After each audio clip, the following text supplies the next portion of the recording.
is, of course, Melbourne Ice crown champions yet again. Coming into this finals weekend, who knew what to expect from the Melbourne Ice? To be honest, they started off the season on fire. They lost a few players throughout the season. Didn't have a full roster to choose from heading into finals as well. But geez, didn't they come out? GG. Played a massive two-way game, solid 200-foot hockey. When we're talking to Curtis Klooster, it was just simple hockey. And when we were sitting between the benches, which is awesome experience to sit between the benches and you could hear the coaches on either side and the players talking, it was just sort of get the red line. If there's nothing on, dump it, change, get in there and keep the pressure on. It was just simple hockey, and the Ice played it to a T. Yeah, I had a chat with Curtis Klooster today. Should have an article out tomorrow. Just struggling to get back into uni and assignments to do, etc. But had a chat with head coach Curtis Klooster today, and he mentioned that a few weeks ago they they had a sports psychologist come in and work with the team, and they decided that they were going to really forecheck hard, add that to the game. That was something that they could control, and the forecheck was really impressive over the course of the weekend. And you did mention we weren't sure what to expect, and the coming into finals, the only weekends that the Melbourne Ice had swept were early on in the season against the Sydney Sirens. Those 2 weekends, all the others were split series, or series in which the Ice got swept, including the last weekend of the season against the Brisbane Lightning. Fatigue did seem to be an issue in that series against the Brisbane Lightning, and but fatigue wasn't an issue late in games this weekend. So congrats to the Melbourne Lightning, and as Andrew John Egan in the comments, they put it all together when it counted. They sure did. Yeah, I wrote a few things down across the course of the games, and one of the things that I wrote down for the Ice was rebounds and their crease work. It was almost like just hard-working goals, and there was one awesome goal, Daniel Butler just driving to the net with speed and getting the tip in, which was massive. I thought Georgia Moore had a massive weekend as a defender, and the captain's weekend, getting in the right spots with the right sticks in the right areas. And I was really impressed with the Pullen and Dufour pairing. I thought they stood up big time across the two games. Yeah, and I thought someone who doesn't get much love as well. I agree with all those observations. Duts on the back end, man. Like she's had a role as kind of a stay-at-home defenseman all season, and I had a chat with head coach Curtis Klooster and mentioned her just as someone that I thought I was impressed with, and you could hear his voice like just light up, almost being like, yes, she has been a huge part of this team, has played kind of a smaller role than what her ability kind of deserves, but an ultimate team player, and huge to be able to clear out the front of the net, denying secondary scoring chances, etc. So yeah, it was a lot of buy-in. That line of Shana Godfrey, Danielle Butler, and Steph Conlon were fantastic. Conlon was the working hard, driving to the net. Shana Godfrey was playing a playmaking role on that line, and Danielle Butler was back-checking ferociously, and they were piling up the points over the weekend.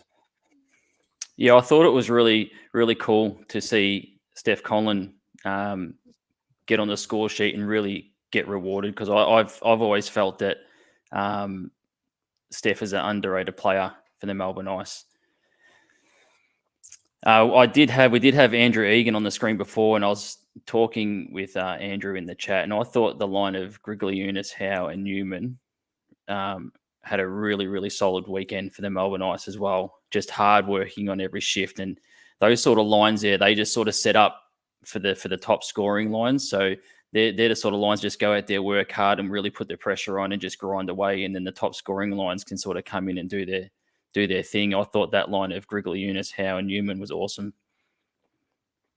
Yeah, it was a good line. I think across the weekend, you saw everyone chipping in and contributing for the Melbourne Ice, and I tell you what, talk about putting it together when it all counted. Like as Andrew Egan mentioned, it was impressive. And you know, Adelaide and Perth are probably just the wrong time to be playing them.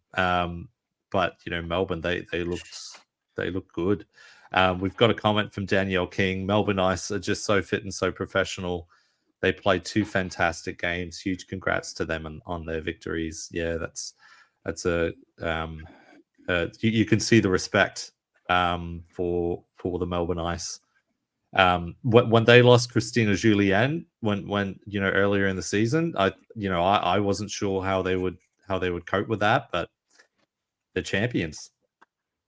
Yeah, absolutely. And we chatted to Curtis on the Saturday about losing Julianne, because Julianne was on an absolute tear, the numbers that she was putting up, and they've replaced it, or not replaced it, but they've been able to find a way to be crowned champions once again. We have a couple of goals here, GG, that you've done some hard work to clip and put them up. So we'll run a couple of goals, which we sort of liked from the weekend, and we'll let the Melbourne Ice fans relive in the gold as well. Meredith flicked it into Petrowski. Stolen. Butler getting around one. Butler firing, and Butler scores! Butler puts it out of reach for Adelaide here. What a great goal there by Butler. Individual brilliance personified. But it was deflected. And here comes Butler. Butler stalking, looking. Butler to Conlon, and it goes in! It came off the foot of Conlon. And Melbourne get first goal in the grand final. Some big goals, and of course, taking out the gold and lifting the cup. Stand and applaud as they count it down. Just taking that noise.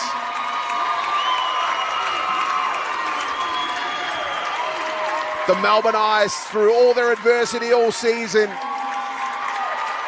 they battled hard all year. They were on top of the ladder for a lot of the season. They faded late, but they found form at the right time. They got it together here at the O'Brien Ice House, and they win. Curtis Klooster, first year with the team, brings home the silverware. They were second last year. They do one better this year. It's a massive effort, and congrats to Curtis Klooster as well. Seemed to have come out of nowhere. Could hardly find any info about Curtis, GG, at the start of the season when we were looking around and hunting around to find out who Curtis was. But everybody knows who Curtis is now. He's a champion coach for the Melbourne Ice. Yeah, and he's got a good technique on the ice. Maintain 2 contact points at all times. That shuffle, it's effective. He got to Janelle Carson pretty quickly. But yeah, honestly, it was congrats to them.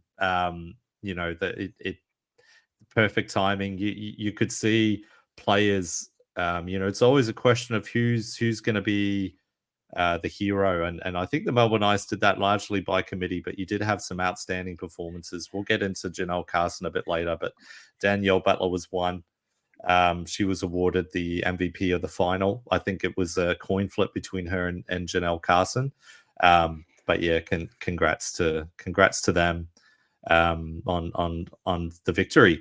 But I think, geez, like going into this weekend, though, the matches, there was such good quality. Like there was moments in each game where either team could have won, could have pulled away, a crossbar hit here, and then you give up a goal the other end. All those little moments. It's been a great season in that respect as far as parity. You mentioned Danielle Butler, and we'd spoken about it in the live press conferences, or the Sunday anyway, the gold medal press conference. I don't think I've seen Danielle Butler play a two-way game as what she played across the weekend. It was just unbelievable. It was a real 200-foot, in sort of the old cliche talk of hockey, a real 200-foot game. There was times there where there was in the third period, I think it might have been just a strong back check to get back and just to cut off a play and then drive forward. It was unbelievable. Yeah, she was great. We did mention that to head coach Curtis Klooster as well, and just he made the same comment. We noticed during the game she was being double shifted at times in that semi-final, and his comment was that it was evident pretty quickly that she was going. She was fired up for the match. So just try to use that kind of momentum, and yeah, geez, it paid off. I did have a chat with Danielle Butler today, so I'll have some of her quotes in an article that'll come out hopefully tomorrow. But yeah, she was pretty happy to be involved and to have a role to play in the team as well.